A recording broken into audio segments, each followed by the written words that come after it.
Hey, this is Dr. Todd again, and I'm so delighted to have Pastor Glenn Packie and Pastor J.C. Jackson.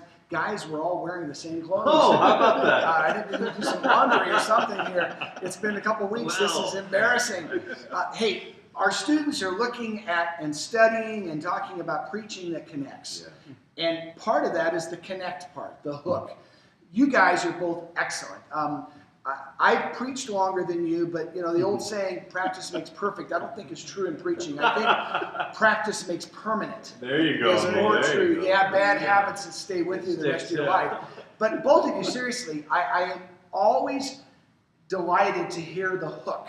You know, when what I mean by that is whatever the preamble is before the preacher, the pastor comes to the pulpit, you now have, you know, several hundred or several thousand people that are waiting.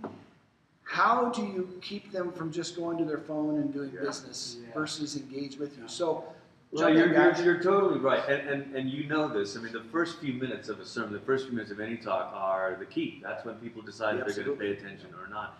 And so my personal goal, I mean, one of my personal goals is to do two things in the first few minutes. One is to get them laughing. Okay. And the second is to get them thinking. And the reason for that, I mean, I'm not a big stand-up comedy guy or whatever, but one of the things you can learn from, you know, watching Seinfeld's New Stick or whatever, or even the late night guys, is the first few minutes of laughing together with the crowd. It just puts everybody at ease. All of a sudden, your emotions are locked in, the walls have come down. And then you come in with a question that really is a question we've been afraid to ask. Mm-hmm. And so let's say, you know, in church, I was teaching on Psalm 1 recently, and the question was, okay, well, I've tried to live this kind of life, but my life isn't like a flourishing tree, or my life isn't bearing fruit in every season.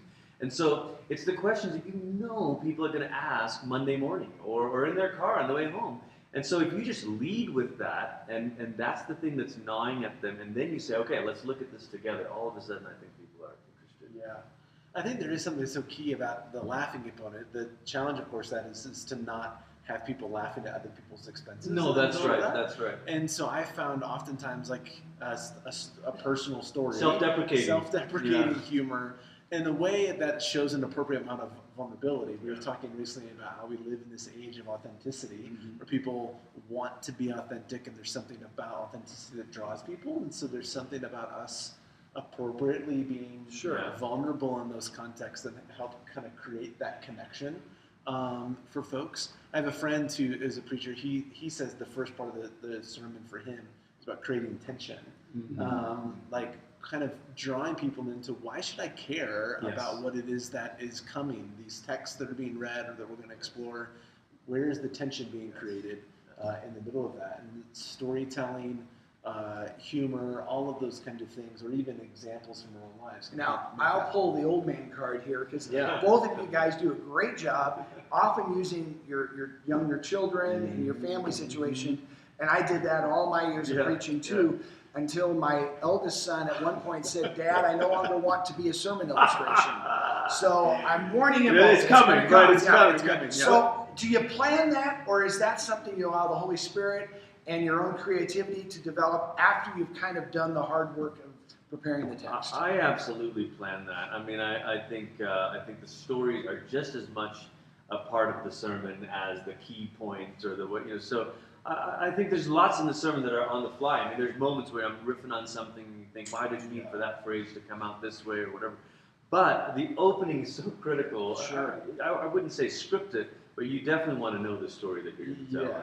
And all throughout, there's the other places for the story as well. If these are the moments, then oftentimes those stories, those illustrations are the places that all throughout, not just the beginning, but throughout. And so frequently in both of our sermon outlines, you see the word story followed by just a brief description of the story that we're going to tell. I think as pastors, if people saw our notes, you have a parenthesis story about, and you have one word, and you know what that is.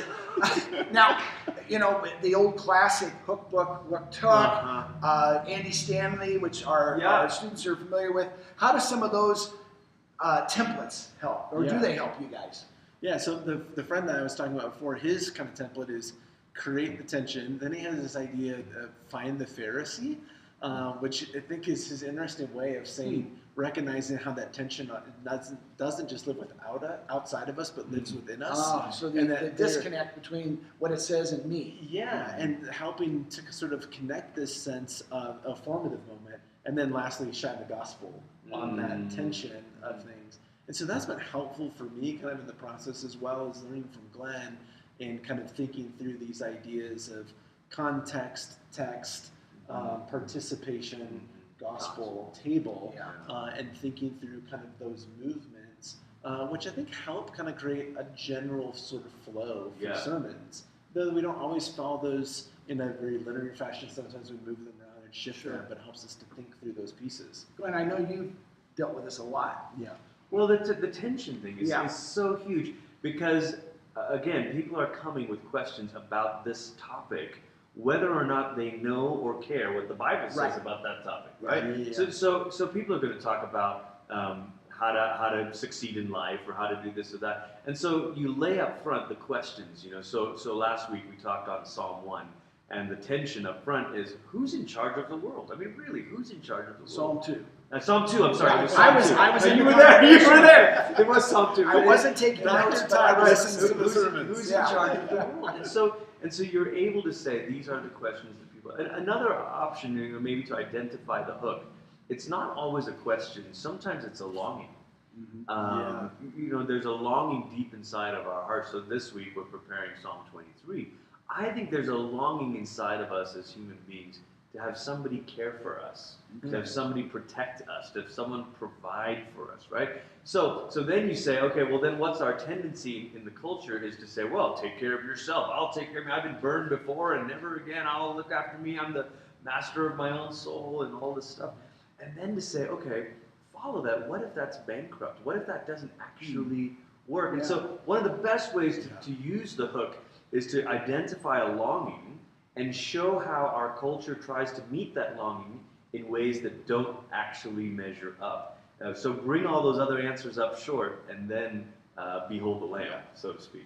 One of the other things that can help in identifying those longings is actually something that we use pretty often, the church calendar, and actually helping us to kind of think through those rhythms. So we enter in the season of Advent, and every year we're kind of coming to these things like, what are people waiting for? What are we longing for? What's unfulfilled in our lives? Or we come to the places of Lent, where are we suffering? What kinds of suffering are people experiencing? And so we're oftentimes thinking not just about the text of the series, but about the season, because that can help us to make sure we name those things kind of throughout the year as well. Now, you talked about answering the question people are thinking about. Some of our students are pastors. They're in current preaching situations. Some are aspiring to be in that. I've preached so many years. I've made a lot of mistakes, and a lot of them have involved humor. Humor that was maybe not all that well thought out. That's right. Any cautionary tales you guys might share with our students? Well, it's. I mean, you've said it, and Jason said it earlier. I mean, I think the temptation is to get the quick laugh or the quick joke, and you're not thinking about, wait a minute, how does this land on these ears? And so it's very important. Look, if we want to shepherd a flock of diverse people from different walks of life, that means we have to be very sensitive to the way things are going to sound in people's ears. People who might not have the same experiences that we've had. And so you're always safest making fun of yourself. Yes, for sure. Or sharing other family stories, those kind of things. Or finding things that are common experiences for folks. Like, you can make a laugh about junior high, and it pretty much rings true for everybody. That's right. That's good. None of us enjoyed that experience at any Well, not me anyway. I think all three of us. Which leads to a final question that's going to segue to the video that they're going to see in a couple of weeks. Is there some benefit in running some of these things by a trusted colleague or confidant or friend? Absolutely. Yeah.